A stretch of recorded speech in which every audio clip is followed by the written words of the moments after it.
안녕하십니까. 진앤박 진박입니다. 그리고 우리가 이제 하나 살펴봐야 될 게 2010년도로 넘으면 또 판도가 또 바뀌는 게 하나 나오죠. 네. 바로 공유 오피스. 오피스입니다. 위드워크. 2010년도 상황 보면 이때는 이제 공유 오피스가 대세입니다. 예. 아까 얘기했던 위워크, 그 다음에 스파크 플러스 뭐 이런 외국인 공유 회사들이 쫙 들어오기 시작을 해서 저는 맨 처음에 이 공유 오피스가 들어온다 그래서 저도 한번 가봤거든요. 이렇게. 근데 요만한 오피스 하나 빌려주고 이제 매달 얼마씩. 변호사 사무실 간 기분이었어요. 저는. 그 다음에 이걸 이제 매달로도 할 수도 있고 매주 할 수도 있고 뭐 몇 시간씩 빌릴 수도 있고 뭐 이런 것들이잖아요. 그 IMF 극복하고 나서 기업 문화가 또 달라진 게 스타트업. 네. 창업하는 것들이 굉장히 많이 늘어났어요. 근데 스타트업을 하거나 뭐 또 창업을 하게 되면 당장 공간이 필요해요. 근데 공간을 뭐 1년 단위로 계약을 하든지 뭐 이래야 되는데 굉장히 부담스럽잖아요. 큰 공간을. 근데 거기에 딱 맞물려 들어간 게 바로 공유 오피스였던 것 같다 하는 생각이 듭니다. 그런데 코로나가 옴으로 인해서 오피스 시장이 이제 많이 죽잖아요. 특히 위워크 같은 경우에는 투자를 많이 했는데 손실이 많이 나서 특히 저 손정희 우리 투자의 기재가 유일하게 또 손실 본 그 투자 중에 하나가 위워크였다. 오피스 같은 경우는 경제 상황하고 너무 맞물리 들어가니까 나중에 경기가 안 좋으면 공실률이 확 생긴단 말이죠.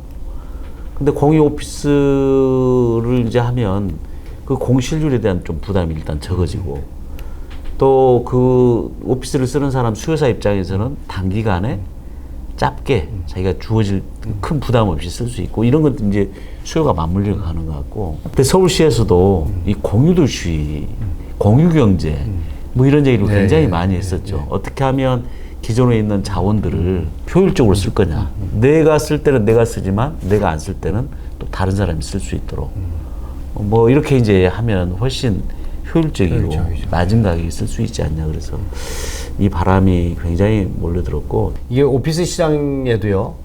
지금 말씀하신 그런 위워크나 이런 이제 조그만 공간의 사이즈에 맞는 분명한 사용자들이 있고 또 큰 오피스를 써야 되는 이제 그런 부분들이 또 있고요. 그래서 시장이 그런 시장과 지금 위워크와 또 그다음에 요새는 이제 도심지의 환경 좋은 곳으로 들어가서 우리가 이제 샌프란시스코 뭐 우리 가보면 애플이나 이런 기업들 가보면 캠퍼스형 오피스라고 하거든요. 이제 그런 식의 오피스가 이제 자리 잡기도 하듯이 이렇게 오피스가 대형 오피스 또 중간 위워크 그다음에 환경 좋은 데 가서 또 이런 캠퍼스형 오피스 방배동이나 이런 뒷골목에 또 가면 또 카페 같은 그런 형태의 오피스.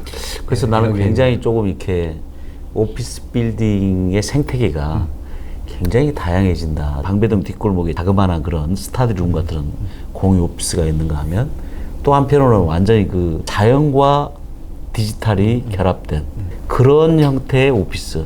뭐 프라임급을 넘어선 최고급화된 그런 오피스가 이제 들어서는 게 아까 뭐 애플 얘기도 하셨습니다만은 국내에도 네이버 그린 팩토리나 카카오 판거 오피스나 삼성의 파르소나 타워나 이런 자연과 하이테크, 디지털, 뭐 AI 이런 것들이 결합된 형태의 이제 최고급 하이엔드 오피스가 들어서는 또 우리가 그런 경우를 보는 수도 있는 것 같습니다.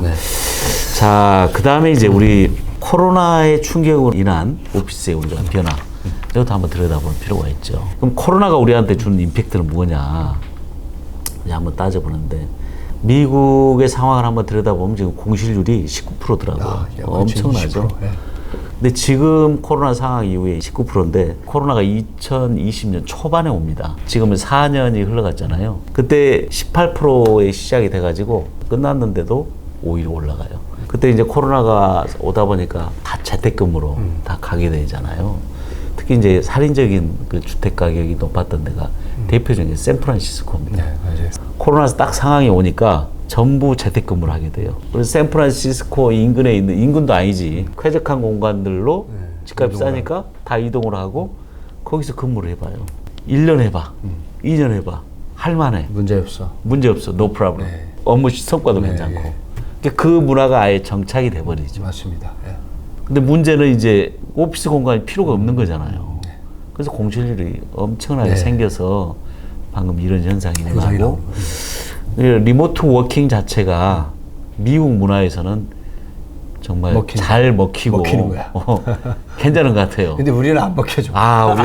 우리는 안 먹혀. 우리는 제가 코로나 때 2020년도 초반에 이제 우리가 코로나 오면서 재택근무를 권장하고 그랬잖아요. 우리 회사 문화는 일단 출근 자체가 일입니다. 맞아요. 그죠? 네. 근무 시간에 앉아 있으면 이걸 일로 쳐줘요.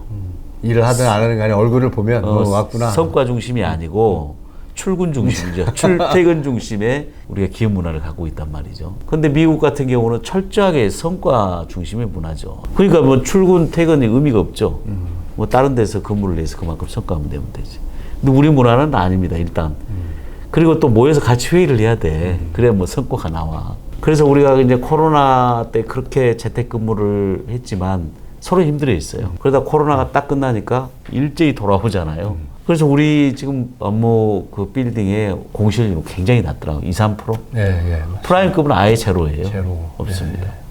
오피스가 그런 코로나를 겪고 우리는 이제 다시 원상 회복이 돼서 공실률이 뭐 1, 2%도 안 된다고 하니까 오피스장은 이제 리커버가 됐어요.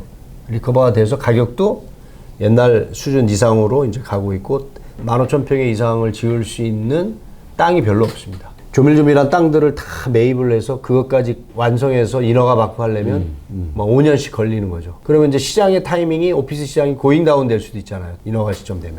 그래서 굉장히 사업하기가 어려운 시장입니다. 이 오피스 시장이. 그리고 이제 프라임급 오피스가 들어서려면 아까 이제 15,000평, 2만 평, 요 정도가 돼야지 프라임급 치잖아요. 예를 들어서 2만 평이다 그러면 바닥 면적 1,000평으로 따지면 20개 층이거든요. 그래서 또 건축 면적도 굉장히 중요하더라고. 중요하죠. 한 층의 면적이 어느 정도 돼야지 그 안에 이제 맞습니다. 사무 공간이 들어오면 그 안에서 회의도 하고 뭐 이렇게 이제 컴팩트하게 뭐가 이루어지는데 한 층에 이게 바닥 면적이 적으면 별로 효율도 안 나고 그렇죠. 아무리 그 안에 이제 좋은 설비를 넣어놓고 IT를 넣어놨다 하더라도 안 되기 때문에 적어도 한 층의 바닥 면적이 한 700평이나 800평 이상은 돼야 되거든요. 그게 이제 대규모의 이제 프라임 오피스고 우리가 말하는 D타워나 이제 거기도 가보면 두 개 동으로 이렇게 분리를 해놓거든요. 그렇죠. 예. 그래도 프라임 오피스를 가려면 한 바닥이 400평 이상은 돼줘야 400평 돼요. 최소. 예. 그다음에 800평씩 1000평씩 묶어준다고 좋은 게 아니라 이제 그럴 때는 이제 타워를 두 개로 놓고 쪼개주죠. 그렇죠. 이제. 쪼개서. 예, 쪼개서 가볍게 하는 거죠. 한 동에 다 들어올 수도 있고 아니면 이제 분리해서 경관적으로도 훨씬 나을 거예요. 훨씬 또 건물도 또 멋있고요. 오늘은 우리가 업무용 부동산에 대해서 한번 쭉 살펴봤습니다. 좀 일부 2부로 나눠서 봤는데요. 1950년부터 업무용 빌딩이 태동했던 시기, 그리고 60년, 70년, 80년에 업무용 빌딩이 발전하는 시기, 그리고 또 특히 이제 강남이 개발되면서 강남권까지 또 어떻게 오피스 빌딩이 개발이 됐는지를 한번 살펴봤고요. 그리고 IMF라는 우리 경제에 굉장히 큰 충격을 줬던 그것들을 우리가 극복을 하면서 또 업무용 빌딩이 어떻게 진화됐는지, 특히 2000년대 넘어오면서는 이제 디지털 기술이 접목이 되면서 오피스 빌딩이 굉장히 또 한 단계 업그레이드 되고, 요즘은 또 그걸 넘어서서 또 생태 도시, 생태 오피스, 어떤 그린 빌딩 이런 얘기들이 많이 나오잖아요. 그것까지 한번 살펴봤고요. 그리고 2010년대가 되면서 공유 오피스의 또 시대가 또 한번 도래가 됐잖아요.